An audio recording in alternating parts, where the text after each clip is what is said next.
ఇటీవలి భారీ వర్షాలు ఏపీ తెలంగాణలో తీరని వేదనను కలిగించాయి. వరద బాధితులకు కట్టుబట్టలే మిగిలాయి. ఇళ్లల్లో సామాన్లు కొట్టుకుపోయాయి. వాహనాలు కనిపించకుండా పోయాయి. తిండి లేదు, నీళ్లు లేవు. ఆదుకునేవారు కనిపించరు. పక్కనే కొట్టుకొచ్చిన మృతదేహాలు. వాటితోనే సావాసం చేస్తూ బిక్కుబిక్కుమంటూ గడుపుతున్నారు వరద బాధితులు. బెజవాడ ముంపు ప్రాంతాలన్నీ ఇప్పుడు ఎటు చూసినా నిశ్శబ్ద వాతావరణం. వరద మిగిల్చిన కష్టం వర్ణనాతీతం. ఆ కష్టాల నుంచి బయటపడ్డ వారిది ఒక బాధ, లోపలే ఉండిపోయిన వారిది జీవన్మరణ సమస్య.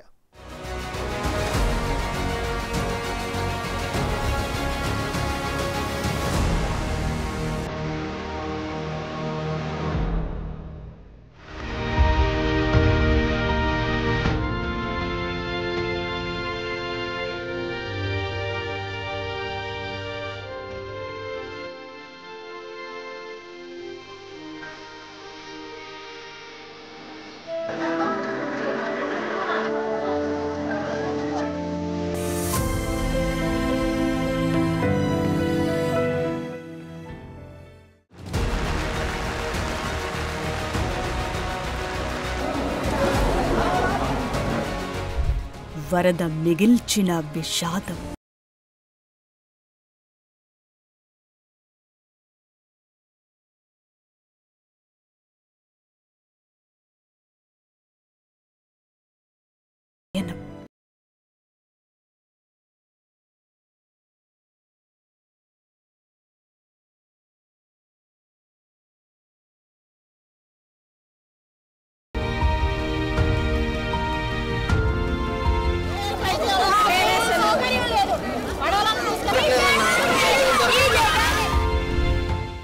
రోజులు గడిచినా దొరకని ఆహారం. 3 రోజుల నుంచి ఇలాగే ఉన్నాం. పాలు లేవు, ఒక కూడు లేదు.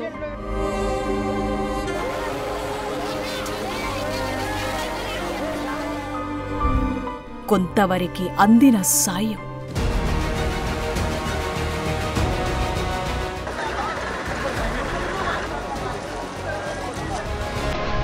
సర్వం కోల్పోయి రోడ్డున పడ్డ జనం.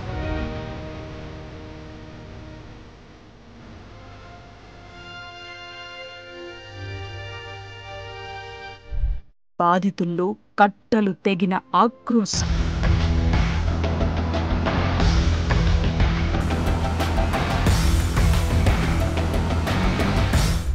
ఈ కన్నీళ్లకు బదులేదన్న నిర్వేదం. పైనోళ్ళు ఆశ్రయిస్తే కూర్చున్నాము.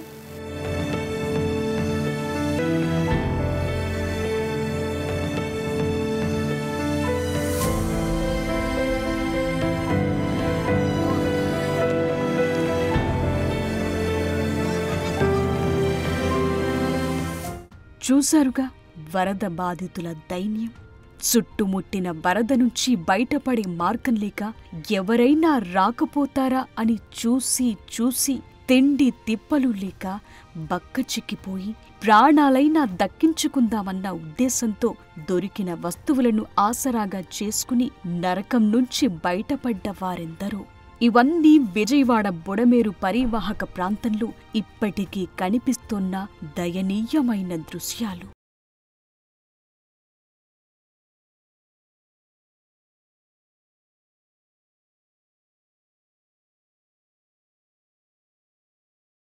ఇక్కడ బలైన వారు పిల్లలు, బాలింతలు, గర్భిణులు, మహిళలు, వృద్ధులు, వ్యాధిగ్రస్తులే. ఉరిమిన వరదను తట్టుకునే శక్తి లేక తుది శ్వాస విడిచేందుకు సిద్ధమైన వారి గోస అంతా ఇంతా కాదు.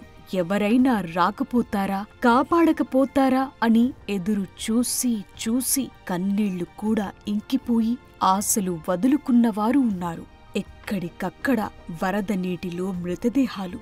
ఎటు చూసినా తీరని వేదన. చూస్తుండగానే వచ్చిన వరద తనతో పాటే అన్నీ తీసుకెళ్ళింది. కట్టుబట్టలు తప్ప ఏమీ మిగల్లేదు. కనీసం ప్రాణాలైనా దక్కించుకుందామంటే అవి కూడా దక్కని పరిస్థితి. 15 అడుగులు ఎత్తు నీళ్లు నిండిపోయినాయి. మొత్తం వర్షం చాలా లక్షలాది మంది ఇక్కడ ఉన్న ప్రజలు 3 లక్షల మంది 3 లక్షల మంది ప్రజలకు కూడా చాలా ఇబ్బంది ఆందోళనగా ఉన్నారు. చిన్నపిల్లలు వృద్ధులు మొత్తం చనిపోయే టైం కూడా వచ్చింది. అస్సలు నీళ్లు కూడా లేవు. నిన్నటి వరకు అయితే నీళ్లు అయ్యి దొరికినాయి కొద్దో గొప్ప. ఇప్పుడు ఏమీ లేవు, చాలా కష్టాల్లో ఉన్నారు. ఈ మెయిన్ రోడ్లో పెద్ద రోడ్డు ఏదైతే ఉందో అందులోనే ఫుడ్ అందుతుంది, కానీ సందుల్లోకి ఎవరు వెళ్ళట్లా. మేము సేవ చేయడానికి వచ్చాం. మా డబ్బులతో బిస్కెట్లు అన్నీ కొనుక్కొని వచ్చాం. మేము సింగనగర్ నుంచి లోపల నుంచి వస్తాం. అసలు ఒక్కటి కూడా రెస్పాండ్ అవ్వట్లేదు, ఎవరు రెస్పాండ్ అవ్వట్లేదు. చాలా సీరియస్గా ఉంది లోపలంతా, ఎవరేం పట్టించుకోవట్లేదు. కాస్త శక్తి ఉన్నవారు వరదలో ఈదుకుంటూ వెళ్లిపోయారు. చాలా మంది అడ్రస్సే గల్లంతయింది. తమవారు అసలు బతుకున్నారో లేదో తెలియదు. ఫోన్లు, వాహనాలు, సామాన్లన్నీ కొట్టుకుపోయాయి. ఇక వారిని భవిష్యత్పై ఆసి ప్రాణాలు కాపాడుకునేలా చేసింది. మొండి పట్టుదలే ఒడ్డుకు తీసుకొచ్చింది. నీళ్లు, తిండి లేకపోయినా బలమంతా కూడదీసుకుని చలికి వణుకుతూ మెడలోతు నీళ్లలో ముందుకు నడుస్తూ ప్రాణాలు దక్కించుకున్న వారెందరో. ఈ 3 రోజుల నుంచి కనీసం మమ్మల్ని పలకరించిన వాళ్ళు లేరు. కనీసం డిపార్ట్మెంట్ వైపు నుంచి కూడా రెస్పాన్స్ లేదు. లోపలికి ఎవరు పలకరించిన వాళ్ళు అసలు రావడానికి కూడా దిక్కు లేదు. మనుషులు బోట్లు తోసుకుంటా ఇంటింటికి వెళ్ళి వాళ్ళని తీసుకొని వచ్చి ఇక్కడ దేబెట్టేవాళ్ళు. అలాంటిది ఎవరు వచ్చి మా భోజనం చేశారు బాబు నాయకులు తెప్పలో ఓ టీ తాగారో టిఫిన్ చేశారని ఎవరు అడిగితే. అజిత్ సింగ్ నగర్ అయినా, జక్కంపూడి కాలనీ అయినా ఇకపై జీవితం గతంలో మాదిరైతే ఉండదు. మళ్లీ 0 నుంచే జీవితం మొదలు పెట్టాలి. తనదనుకున్న వస్తువు ఇప్పుడు ఏదీ వెంటలేదు. కట్టుబట్టలే ఉన్నాయి. ఇప్పుడు వారిని ముందుకు నడపాల్సింది భవిష్యత్పై ఆశ మాత్రమే. వరద బాధితుల్లో ఆవేదన, ఆక్రోశం కట్టలు తెంచుకుంటోంది. సహాయం అందక కన్నీళ్లు తుడిచే వాళ్లు లేక సర్వం కోల్పోయిన వారి బాధ వర్ణనాతీతం. ఆహారానికి కూడా ఇబ్బంది అయింది. తినేవాళ్ళేమో నీళ్ళల్లో బురదలు వేసేస్తున్నారు. మేము అంటే వెళ్ళకపోతున్నాం, చాలా ఇబ్బంది పడుతున్నాం. చుట్టూ చీకట్లు, చుట్టుముట్టిన వరద, కరెంటు లేదు, ఫోన్లు స్విచ్ ఆఫ్. సింగ్ నగర్ గల్లీలు, బుడమేరు పరివాహకంలో ఇప్పటికీ కనిపిస్తోన్న దృశ్యాలివి. కొందరు ఒడ్డున పడ్డ ఆశలు ఆవిరైన వారు అక్కడే ఉండిపోయారు.